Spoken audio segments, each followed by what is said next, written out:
On Monday evening, May the 5th, a bus belonging to YY coaches crashed into a Scania truck and burst into flames. According to police reports, 3 people died on spot and over 30 were hospitalized. Canon Jimmy Musimbi, who had boarded the bus, was among those declared to have died, but his body has not been found to date. The family yesterday held prayers for him at St. Andrew's Cathedral, Mbale, as they continue to wait for answers to the puzzle. We have cried, we have mourned, we are now strong. We surrender him to God. Alex Musimbi, who is the eldest son to the Anglican lay leader, has disputed the police report, insisting that the number of people who died in the crash is much higher than that given in the police report. I said that the bus left Manafwa District with 38 people, whose 3 dead bodies we wasted our time to check, and the 35 survivors. They are going to create a narrative to suit their interests. The question then would be, of all those survivors, why not our father? He adds that they have searched all the health facilities in the Katosi, Buikwe and Jinja areas for anybody connected to the bus crash. Musimbi says they found 35 survivors and 3 bodies, yet the bus is thought to have been carrying at least 60 people. They showed us a list of survivors who had just been dropped there. There were 12 people in Africa. We even looked at the list of the names of that list. He was not among them. They advised us to go to a hospital called St. Charles Wangara, which is a district hospital in Buikwe, near Buikwe district.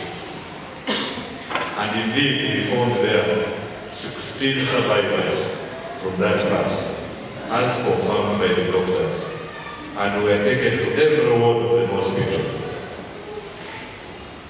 Friends was not among them. So we were advised to proceed to a hospital called St. Francis Nyenga. Indeed, we went there. There were only 2 patients. He was not among them. Musimbi is demanding that the management of YY coaches produces the full number of people who had boarded the bus, which was headed to Mbale. YY coaches begin issuing false information to the public about the number of people who were in the bus. When we asked for the list of departure for that bus, we were not given. Scientists have told us it is not possible that the entire body can be burnt to ashes within those 2 hours. They have disputed it.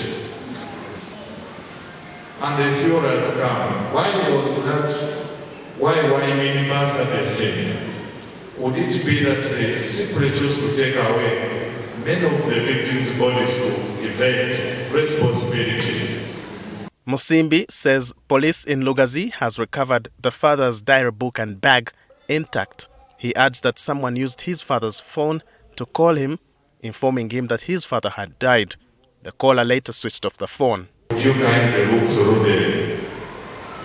the items we recovered from the scene, if you could find anything? Indeed, our daddy's diary, he liked everything he would note down in his diary, was there.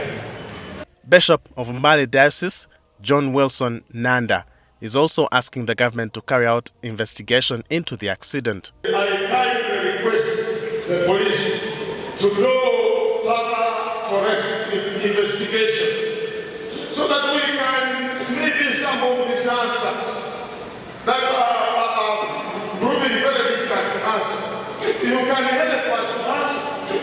So I want to request that let an investigation be done.